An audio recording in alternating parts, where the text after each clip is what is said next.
L'avenir, pour moi, bon, j'ai peur de rester toujours dans ma cabane, ça c'est sûr. Et pourtant, j'aurais envie d'avoir une voiture neuve. J'ai vu une Volvo 480 l'autre fois qui passait. C'est beau, c'est bien. Ça fait partie de la vie, mais je sais pas, je vois pas pourquoi j'aurais pas le droit d'avoir ça moi aussi.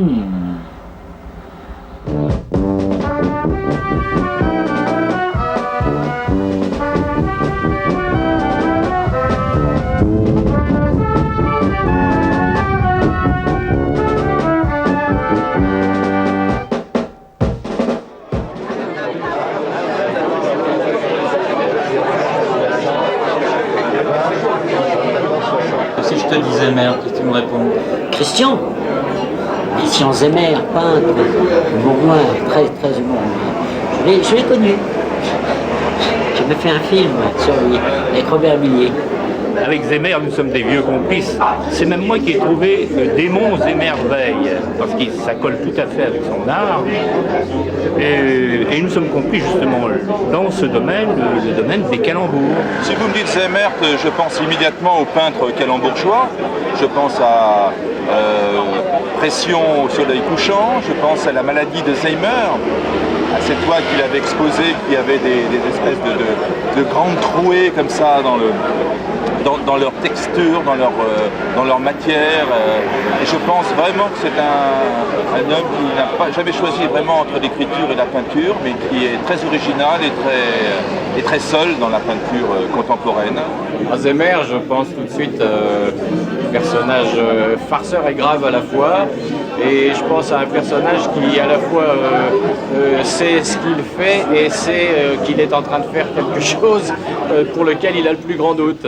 Alors c'est un personnage pour moi très très riche et très chaleureux. Tout à fait d'accord, ça m'a toujours plu ce jeu entre le pain et le titre, c'est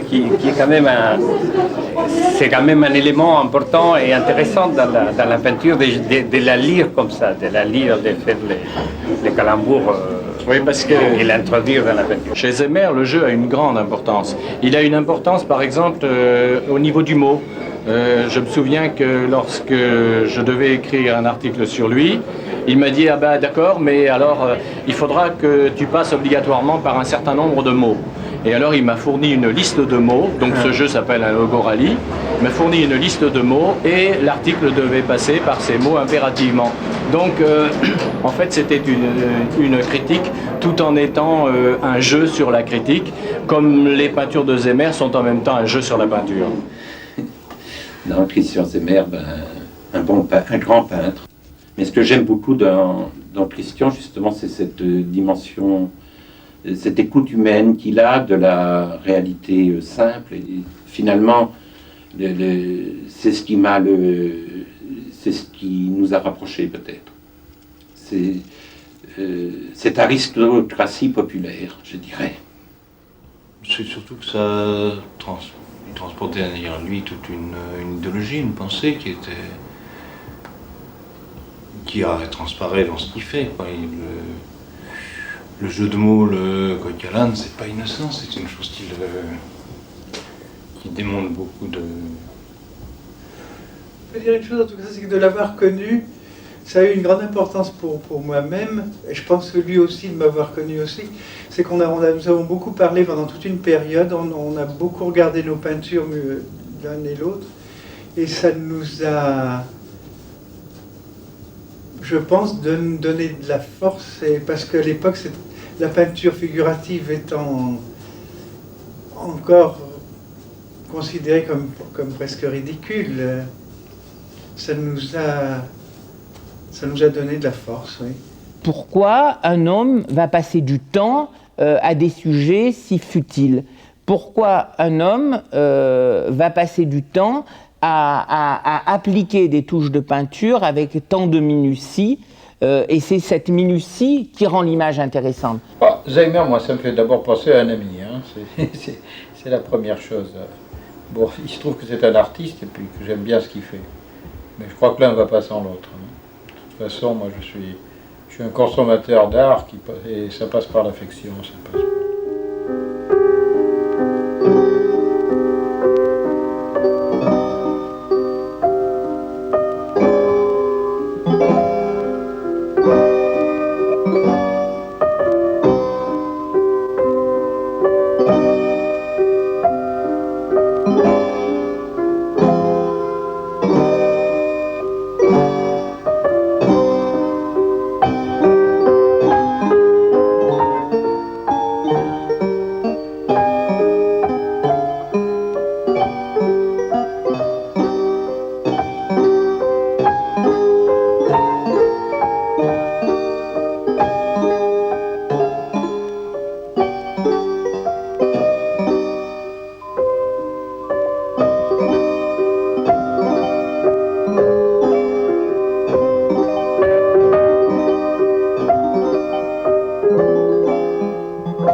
Pour ceux qui ne connaîtraient pas, Christian Zeymer est né en 1934 à Paris.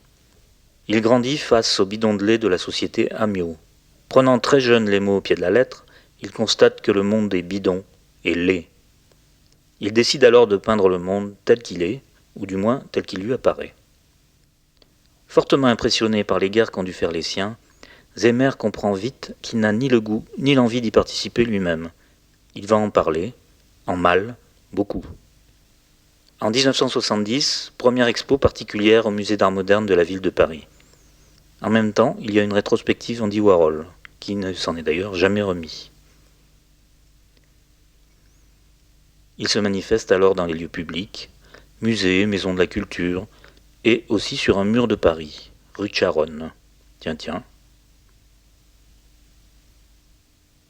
En 1979, le Grand Prix de l'humour noir lui fait bien plaisir, mais ne rapporte rien.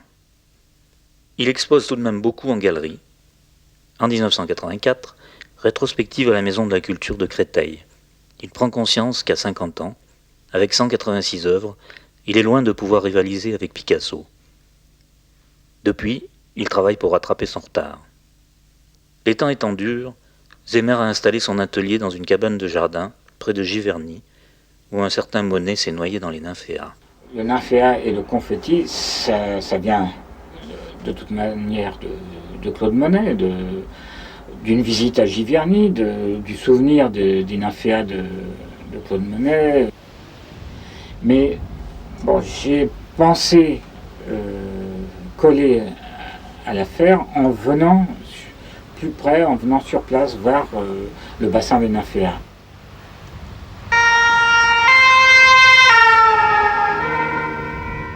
J'ai vu le bassin des nymphéas, mais j'ai vu d'autres choses aussi qui m'ont déplu. La prise de possession par les Américains de la maison de Claude Monet. Bon, c'est une première chose. Mais sur le travail, sans polémique, si on travaille plus autour des nymphéas, de la peinture, j'ai été assez séduit par la manière dont il travaillait, c'est-à-dire aller jusqu'au fait d'être sur un bateau, sur l'eau, pour être le plus près des nymphéas. Alors il avait son bateau, la petite cabane qui était construite sur son bateau, et il peignait à longueur de journée dedans. Alors je me suis dit, tiens, c'est une bonne idée. Malheureusement, le jardin dont je dispose est en pente. Je peux avoir que la cabane, je peux pas avoir ni l'eau ni le bateau. enfin, ça m'a quand même bien plu. Et je travaille dans cette cabane depuis, je sais pas combien de mois. Je m'y suis bien fait. Et j'ai à la fois un regard intérieur et un regard extérieur. J'ai l'intériorité et la nature. Ce qui est peut-être, ce qui a manqué sans doute à Claude Monet, qui lui n'avait que l'extérieur. Il n'avait pas l'intériorité. C'est d'ailleurs ce qu'a dit Cézanne, ou ce que voulait dire Cézanne sans doute, quand il disait que Monet n'est qu'un œil, mais quel œil. Bon, ça voulait dire Monet, bon, je ne vais pas quand même injurier, c'est pas de l'injure, mais il était beaucoup plus intellectuel. Et je pense que mon intériorité est peut-être beaucoup plus grande, beaucoup plus forte que moi. Et comme il adore Monet, qu'il a peint des tableaux ayant un rapport avec Monet, il a été obligé de vivre un certain temps, et même je crois, ça fait depuis combien de temps habite-t-il là? Ça fait 10 ans à peu près, hein. Et c'est naturel qu'il se soit installé près de la mare de Monet. Je ne sais pas s'il l'a fait exprès ou si c'est, comment est-ce qu'on appelle ça, un acte manqué, mais je pense que c'est pas innocemment. Il doit être très content maintenant quand il met son adresse. Je pense qu'il lui se faire un tampon. Christian Zeymer à Vernon, Ça, c'est tout Zeymert aussi d'aller s'installer là-bas. Hein. Bon, d'un côté, c'est quand même l'establishment. Vous connaissez son atelier, sa maison, tout ça est parfaitement respectable. C'est pas du tout un repère de dangereux malfaiteurs. C'est très correct, il n'y a pas de contestation, tout cela est très bien.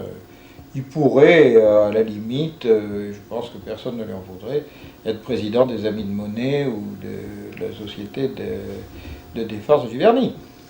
Mais il est clair qu'il est parfaitement à sa place, là.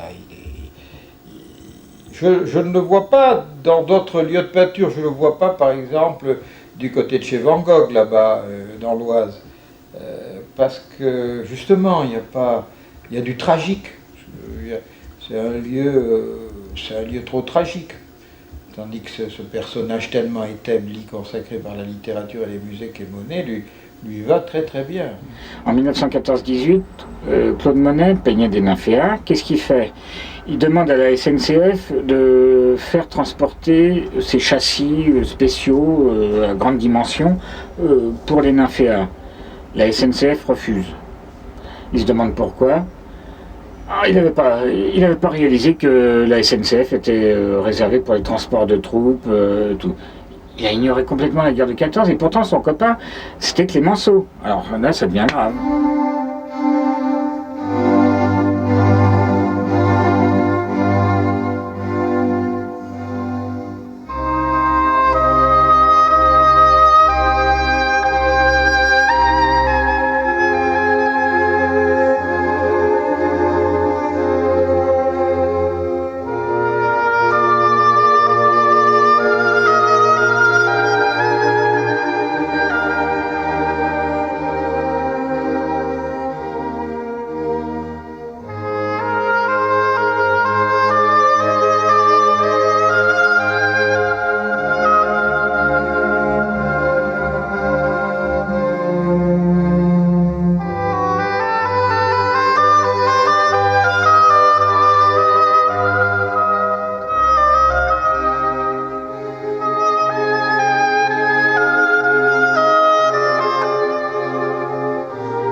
Et alors, la guerre de 14, c'est ce qui m'a, dans le fond, un peu influencé. J'ai souvent traité cette guerre, qui est sans doute la guerre la plus terrible, la dernière et la première grande guerre, d'homme à homme, de boucherie, un rapport de boucherie, mais sans trop d'intermédiaires. C'est-à-dire que c'est pas comme la guerre de 40 ou 39-40 où les bombardements pouvaient tuer à 2000 mètres de hauteur On n'entendait pas venir, on ne savait pas d'où venait.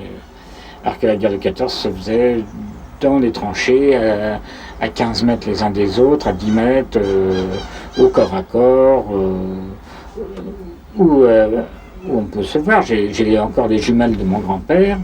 Eh bien, dans les jumelles de mon grand-père, je vois pas la guerre de 14, mais je vois pas plus loin que 15 mètres. Donc ça voulait bien dire que c'était une guerre de proximité. Et alors, c'est les casemates, vivre dans ces boiseries, ça correspond peut-être aussi à cette manière dont je vis dans cette cabane depuis des temps.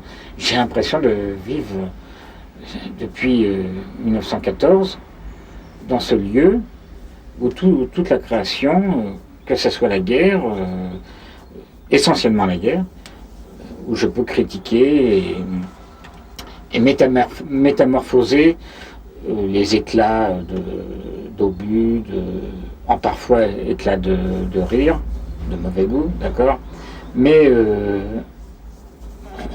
chargé d'une symbolique critique et très acerbe vis-à-vis de la guerre, de toutes les guerres, bien sûr de toutes les guerres, et même futures, mais faut bien se polariser sur quelque chose, et celle de 14 était tellement plus trop humaine que ça m'a vraiment frappé. Dans cette histoire, si je vis dans une cabane, à longueur d'année maintenant, bon, le plus dur c'est d'entretenir un petit feu, mais c'est surtout que l'avenir est incertain. Je me pose la question, que vais-je devenir? Est-ce que, bon, ma peinture, je la fais toujours, d'accord, je peux toujours parler contre Monet, contre n'importe quel peintre ou autre, mais comment ça va être ressenti, comment ça va être accueilli par les médias, par la culture d'une manière générale, c'est le grand point d'interrogation actuellement.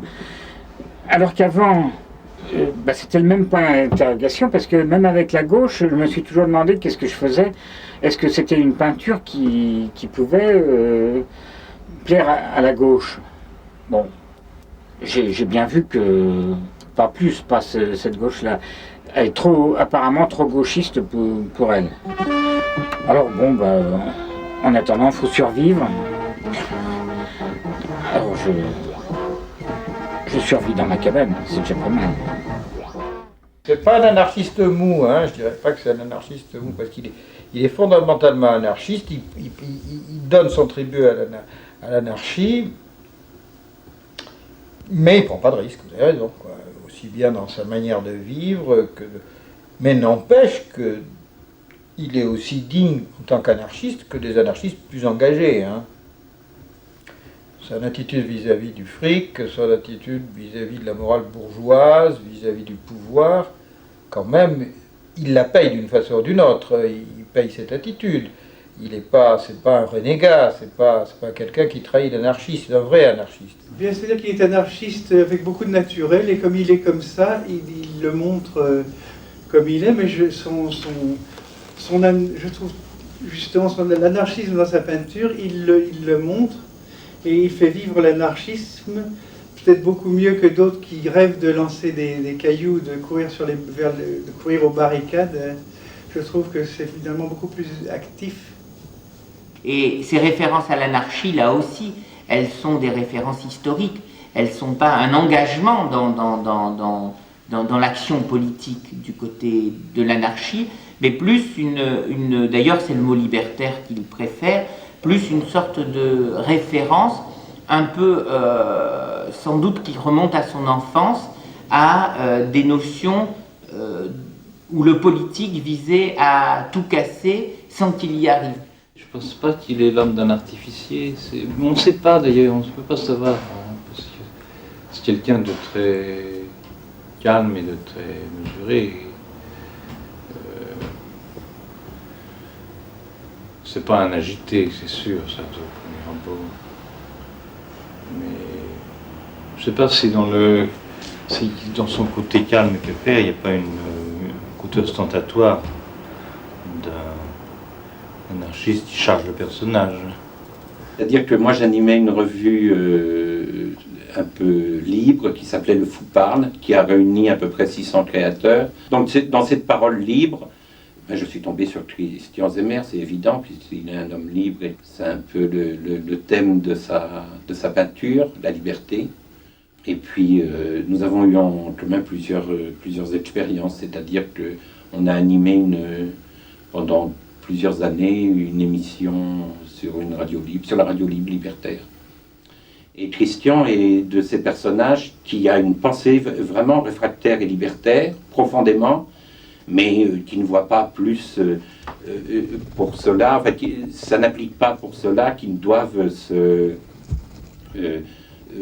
appartenir, militer d'une façon voyante.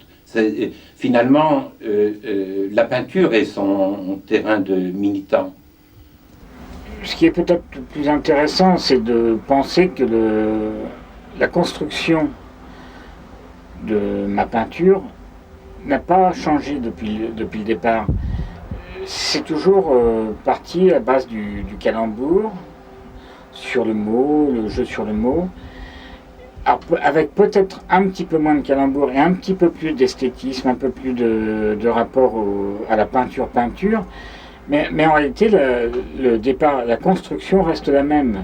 Tout est basé, comme initialement, sur le rapport, le jeu de mots, tel que comment vas-tu au poil. Alors ça, c'est le degré minimum, mais l'élaboration, comme on peut le voir dans d'autres titres de mes peintures qui apparaîtront ou qui ont apparu déjà, c'est toujours le même phénomène. Alors c'est la réflexion sur le mot qui, étant au départ,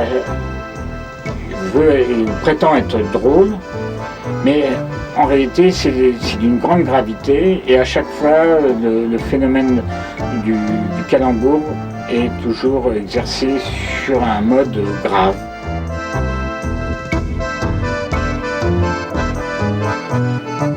Le calembour, c'est vraiment accessoire. Ça lui ferait peut-être pas plaisir que je dise ça, mais le calembour, ça lui sert, ça lui libère les neurones. C'est sa contribution à une idéologie. Et puis après, derrière, c'est la peinture, c'est autre chose. J'aime bien.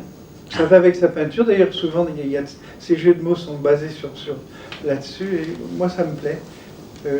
Souvent, les jeux de mots limites me plaisent plus que les jeux de mots soi-disant intelligents. Enfin, non, pas soi-disant, que les jeux de mots dits intelligents. Oui, pour ma part, je ne comprends pas du tout les jeux de mots. Il faut toujours qu'on me les explique. Quand on me raconte une blague, il faut la répéter 2 fois. J'en ris et je l'oublie aussitôt. Donc c'est pas sur cet aspect littéral que la peinture de Zemmer m'a intéressé, mais tout simplement parce qu'elle apparaissait dans les années 70 dans un contexte où elle était étonnamment peinture.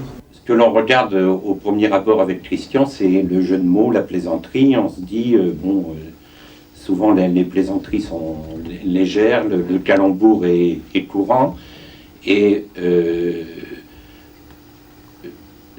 ça masque un peu le métier qu'il a, le métier de peintre, parce que c'est une peinture très riche, c'est une peinture qui est travaillée, beaucoup travaillée, ça part de l'ombre et ça monte vers la lumière. Il y a un grand travail de peintre, une grande maîtrise de peinture. Il y a aussi cette chose très importante, c'est que Zemmer est absolument amoureux de la peinture, mais qu'il n'ose pas le lui dire, alors qu'il joue des blagues. Plutôt que de peindre et d'essayer de faire une grande œuvre, il a pris cette sorte d'astuce que de traduire des jeux de mots, mais en fait, il faut avoir l'œil sur le tableau, regarder le détail, regarder la manière avec laquelle, justement, ce qui se développe dans ces peintures, c'est du temps. Le temps qui passe à regarder le temps se passer. La finalité de ma peinture, c'est la gravité.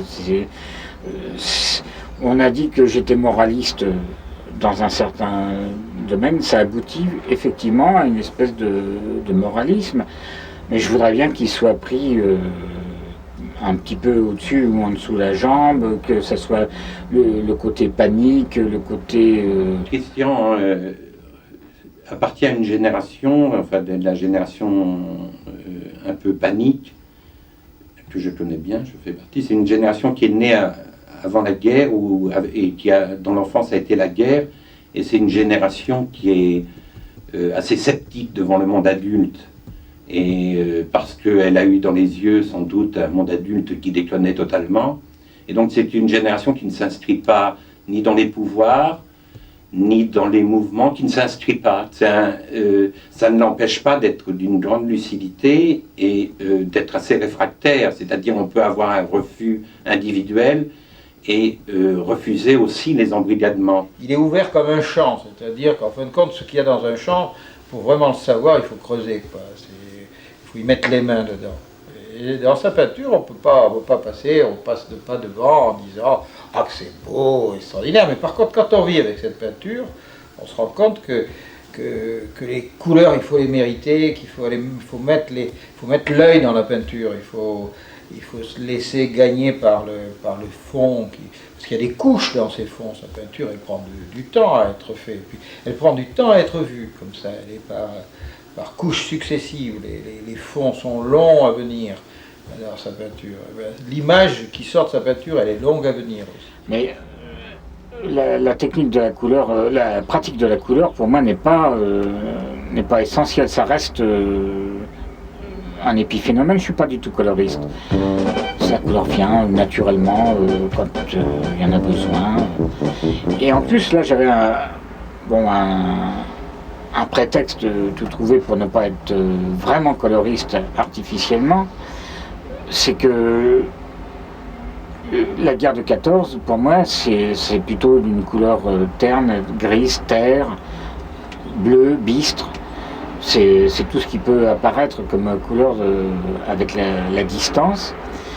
Donc si j'ai traité les nymphéas comme d'une couleur brune, c'est qu'en plus, pour moi, ils étaient déjà un peu pourris, qu'ils étaient atteints par cette époque de la guerre, et que ça représentait pour moi la plus belle couleur, entre guillemets, de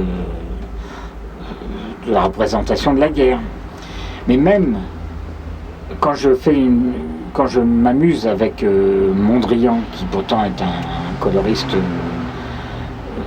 assez reconnu, très intellectuel, je ne peux pas m'empêcher de salir ces couleurs, de les patiner, de leur donner une charge de temps, une patine du temps, ce qui fait que c'est de l'anti-Mondrian que théoriquement je fais. Mais en réalité, si, je pense que je l'aide beaucoup à faire comprendre. S'il a besoin d'être aidé, il a certainement moins besoin d'être aidé que moi dans le domaine de la peinture. Mais enfin, j'ai l'impression que je l'aide quand je ternis ses couleurs, je calme un peu ses émois. Et je peux le faire avec d'autres peintres qui seraient plus coloristes.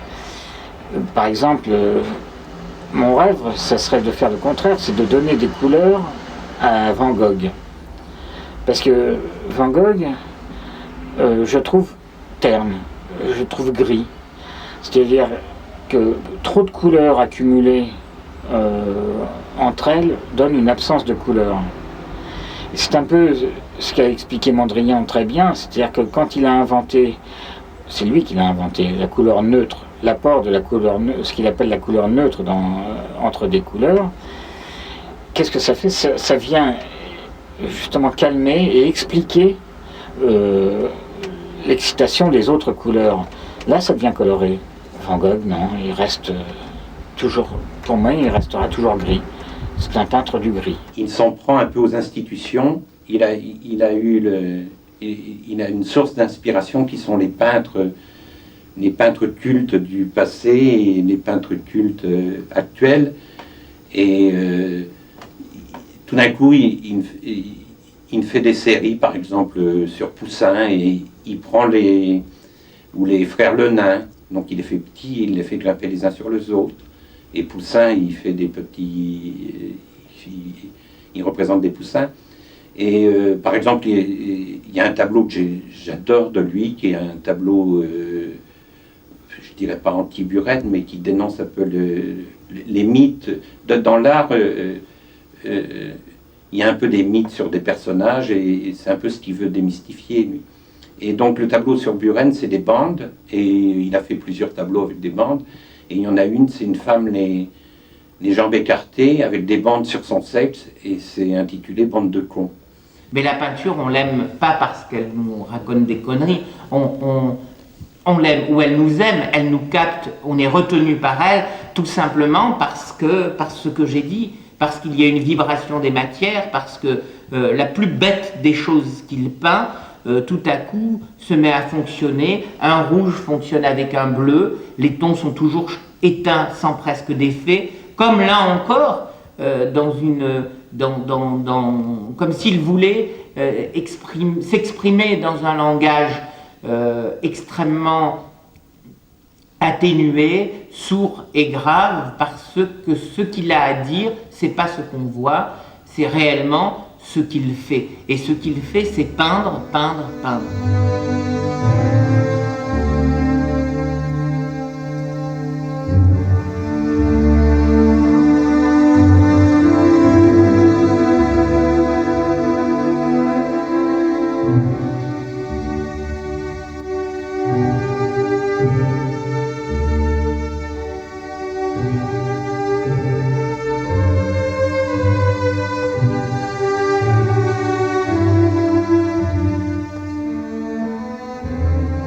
Même en voulant travailler quelque chose de poétique, je reviens dans mon itinéraire, toujours le même, c'est-à-dire l'utilisation de l'heure pour la guerre, l'utilisation de l'heure pour la vie, en général. Je tourne en rond, je traite toujours le même sujet depuis des années, avec des moyens différents. D'accord, c'est peut-être la première fois qu'on va voir, peut-être pas là parce que même les toiles ne sortent pas tout de suite, Joey Distill, une fois de temps en temps, une fois tous les 3 ans, 4 ans, 5 ans. Et quand on va voir toutes les toiles sur les leurs, on va se dire mais il n'y a pas de rupture, c'est effectivement, c'est encore une fois la guerre de 14, encore une fois la religion maltraitée, encore une fois... ah oui, c'est tous les mythes et tabous qui sont une fois de plus traités et maltraités par moi, mais avec des moyens différents. Heureusement, j'espère en retrouver d'autres. Le catalogue des arts messiques de Saint-Étienne n'est pas épuisé encore pour moi. J'ai encore de nombreuses pages à prospecter.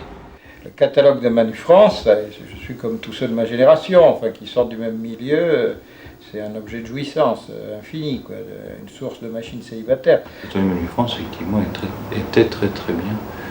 Maintenant, j'ai beau regarder dans les Trois Suisses ou La Redoute, c'est vraiment inintéressant, pas complet. Il n'y a vraiment que le linge et les instruments d'entretien physique, c'est vraiment piètre. Au moins dans le vieux catalogue de France, pour acheter des canons, pour acheter des objets dont on n'imagine plus même l'usage, des appôts pour imiter la perdrix rouge dans le métro par exemple, des choses comme ça, c'était vraiment très très intéressant. J'avoue que m'associer avec Zeimert pour acheter Manu France, c'est quelque chose qui m'aurait plu, quoi.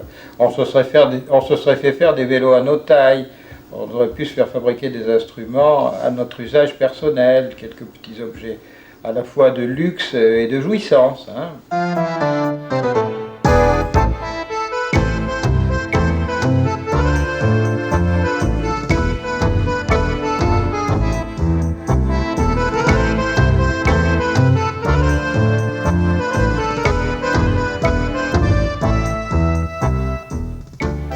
J'ai essayé de me mettre de faire du Zeimert avec des mots, pour pas me décaler par rapport à ce qu'il peignait, mais c'est vraiment son livre.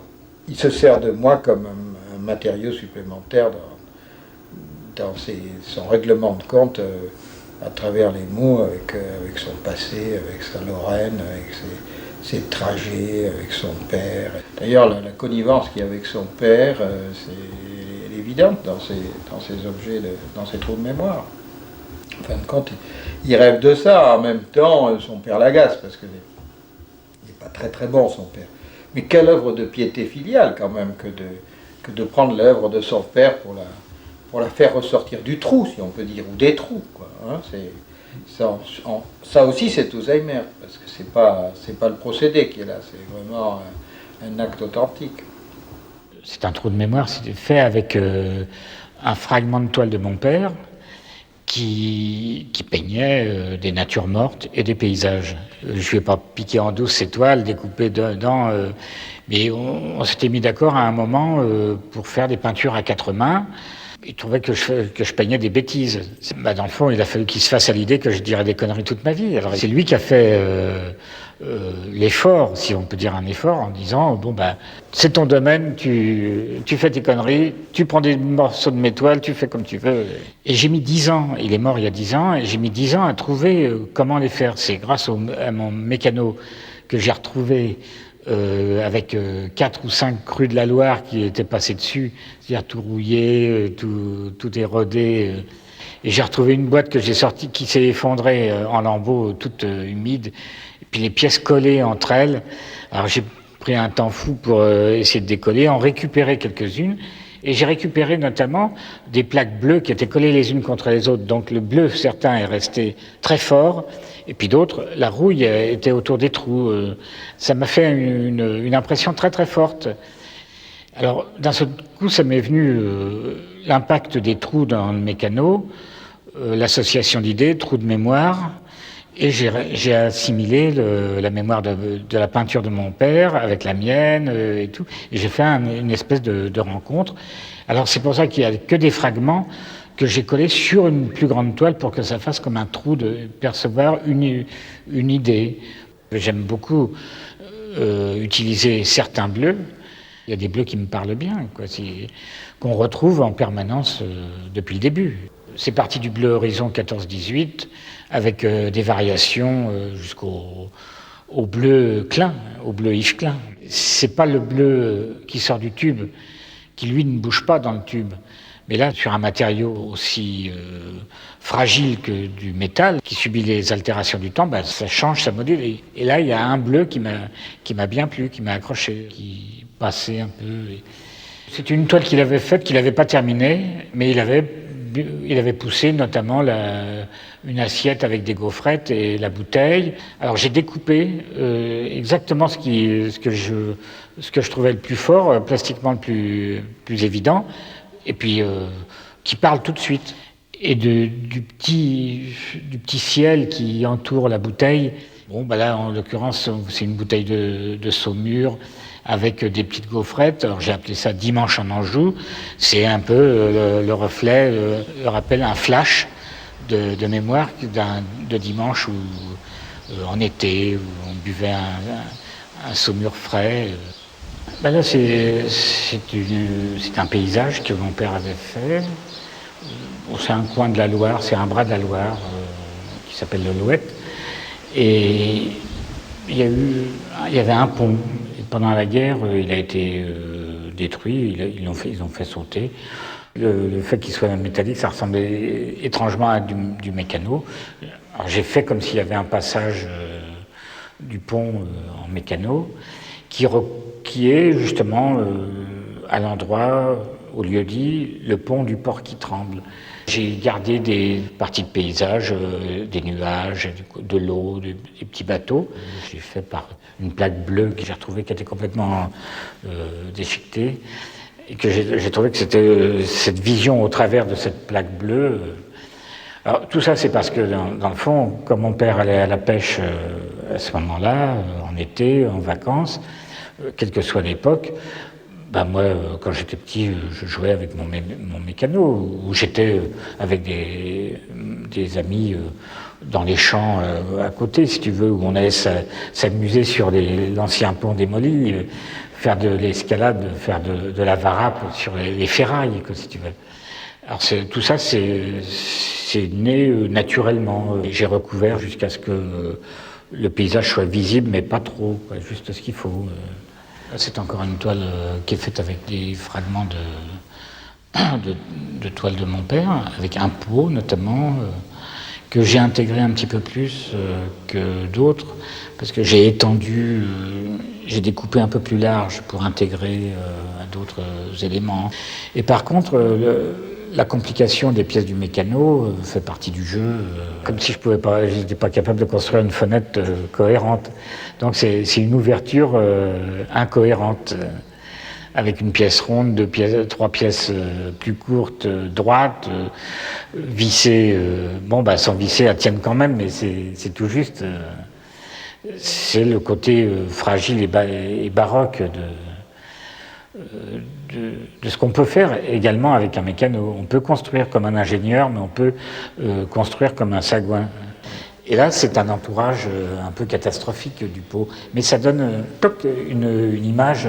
Le pot, lui, est serein et très classique et remet dans une autre histoire.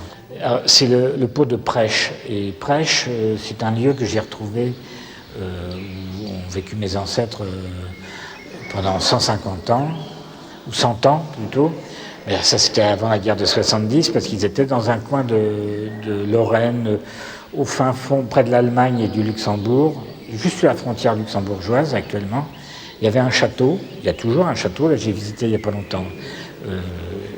Et tout autour, il y avait des fermes, et une partie de mes ancêtres, avant de venir à la guerre de 70 à Paris, ils vivaient, ils ont travaillé pendant 100 ans pour le château.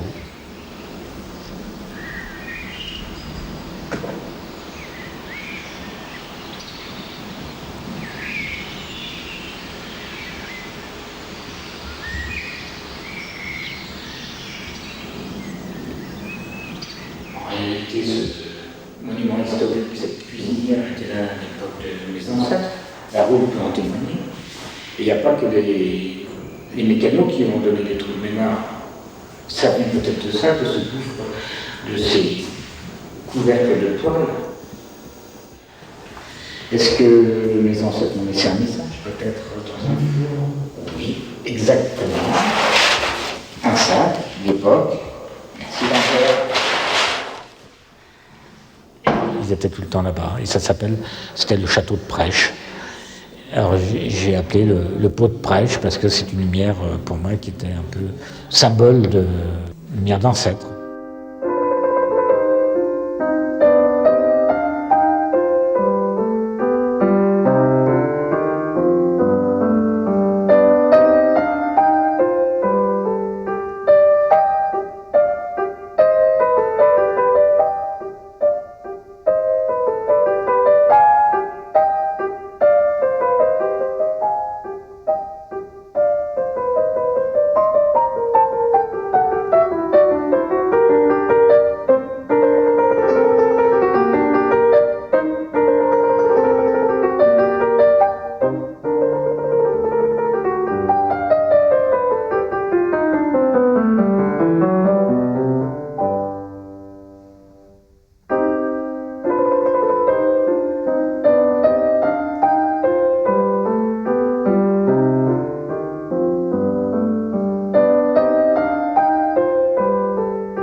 C'est une toile que j'ai intitulée mécanographique au repos, mais j'avais pensé que dans le fond, un graphique la nuit ne restait pas forcément sur les murs ou sur sa planche complètement en érection et qui devait se reposer au bas justement du graphique.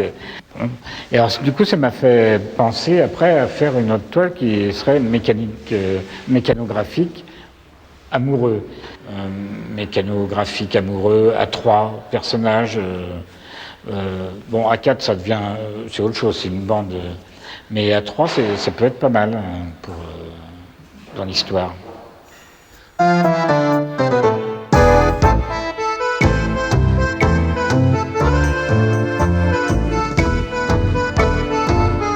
Après la recherche avec Jean-Didier Vincent sur des trous de mémoire, j'ai pensé continuer à faire un thème sur les chercheurs. Alors, c'est ce que j'ai fait. J'ai trouvé chez Chaval, notamment, et Bosc, matière à traiter le sujet des chercheurs.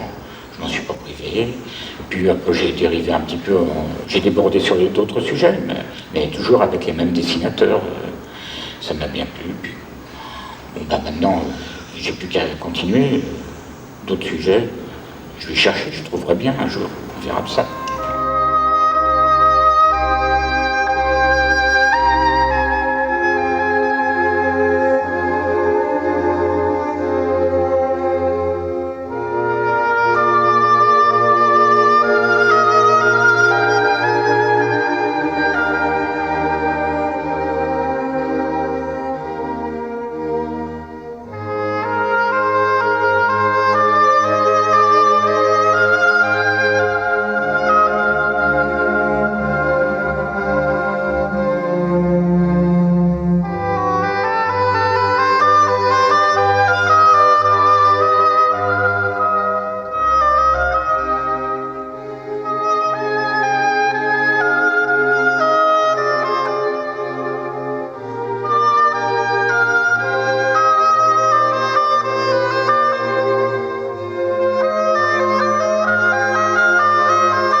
Tanagra, j'irai pas jusque-là, parce que ni lui ni moi n'avons les canons de la beauté grecque, mais bon, écoutez, on plaît quand même. C'est pour ça qu'il a fait mon portrait, d'ailleurs, bon, avec une main de singe, parce que c'est vrai que il y a quelque chose du singe chez le spécialiste du singe. Mais bon, tout ça, c'est des connivences, hein, je veux dire que elles sont presque à usage interne, et en même temps, on était plutôt d'accord sur tout. Alors nous avons échangé nos œuvres, et puis de là est née une véritable amitié, c'est-à-dire qu'il n'est pas dans la consommation. Bon, je peux dire que je lui ai acheté quelques tableaux péniblement, mais actuellement nos relations sont fondées sur le potlatch, c'est l'échange. Je lui donne du vin et il me fait des toiles, donc c'est pas, je ne peux pas appeler ça, je ne me comporte pas en collectionneur à son égard, c'est pas, et puis il ne me traite pas comme tel, quoi. J'ai le souvenir, une fois, nous faisions une exposition à plusieurs, dont Christian en Suisse, et Christian devait remonter lui en voiture tout droit vers le nord, une exposition après en Suède ou en Danemark, quelque chose comme ça. Et il nous a vraiment fait, pas fait suer, mais il nous a vraiment beaucoup occupés pendant les quelques jours où il était là, parce qu'il a acheté une paire de pantoufles pour aller dans le nord, parce qu'il trouvait que c'était indispensable dans les pays froids d'avoir des pantoufles. Et on était à, comment ça s'appelle, Berne, oui c'est ça, Berne, où il y a l'ours suisse là. Et il avait beaucoup de mal à trouver des pantoufles, et vraiment c'était la préoccupation de sa vie. Je crois qu'il y a un côté ostentatoire là. Je crois qu'il est né avec la barbe, parce qu'il vient des communards du 19e siècle, et c'est un enfant de communard. Donc je crois qu'il doit être né avec la barbe, et donc je ne peux pas l'imaginer sans barbe. Je pense que c'est de naissance. Sans barbe, il serait absolument obscène. Hein. Ça, c'est clair que je ne le vois pas sans barbe. Je pense que je m'y ferai. Hein. J'ai déjà assisté à des changements chez lui, dont je ne dirai rien, mais qui sont des changements dans ses manières et dans sa relation aux autres qui sont surprenantes. Donc, bon, je ne le vois pas habillé en Kenzo avec un t-shirt de couleur et Calvin Klein sur la poitrine. Non. Parfaitement, mais je crois qu'il a peint pas mal de barbus aussi, il me semble. Mais là, je ne peux pas les imaginer sans barbe, mais lui-même, facilement. Je crois que sa peinture n'aurait pas changé d'un poil. J'ai jamais vu sans barbe. Mais c'était une manière de se refaire un visage, je pense, et qu'il a... Je l'imagine pas sans barbe, je crois qu'il n'a jamais été sans barbe. Je ne sais pas, après demander à sa mère, peut-être, une personne très âgée maintenant, mais j'imagine bien Christian Zemmer, petit en costume marin avec une barbe. Ça, c'est... J'imagine pas autrement. C'est quelqu'un qui n'a pas d'enfant, c'est quelqu'un qui est très discret au sujet de sa descendance, mais qui se bagarre pour ses peintures, non pas comme s'il en était, mais comme si ses peintures sont réellement des peaux de lui-même et qu'il a quelque part une vengeance par elle à prendre. Ça me semble aussi une des traits de son caractère.